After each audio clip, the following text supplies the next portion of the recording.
Sunday అనగానే గుర్తొచ్చేది బిర్యానీ. సింపుల్గా ఎక్కువ మసాలాలు లేకుండా నా స్టైల్లో చేసేద్దాం రండి.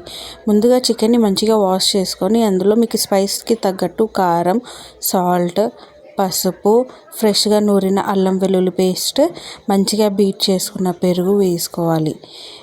పెరుగుని మంచిగా బీట్ చేసుకుంటేనే బాగుంటుంది. నెక్స్ట్ ఆనియన్స్ ఫ్రై చేసిన ఆయిల్, ఫ్రైడ్ ఆనియన్.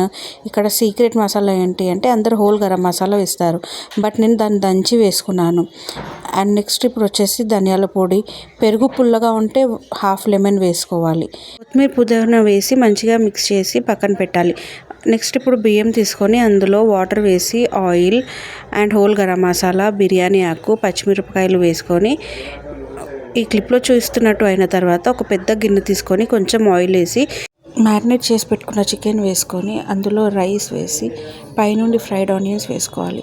ఇప్పుడు నెక్స్ట్ ఇందులో నేను కలర్ కూడా వేయట్లేదు కాబట్టి చికెన్ మ్యారినేట్ చేసిన దాంట్లోనే కొంచెం రైస్ వేసుకొని మీద నుండి వేసుకోవాలి. ఇప్పుడు పొయ్యి ఆన్ చేసుకొని దమ్కి పెట్టుకోవాలి. 10 మినిట్స్ హై ఫ్లేమ్ మీద, 20 మినిట్స్ లో ఫ్లేమ్ మీద పెట్టుకుంటే ఎమ్మి చికెన్ బిర్యానీ రెడీ. చూడాలి, కలర్ వేయకుండా ఎంత బాగా వచ్చిందో ట్రై చేసి చూడండి.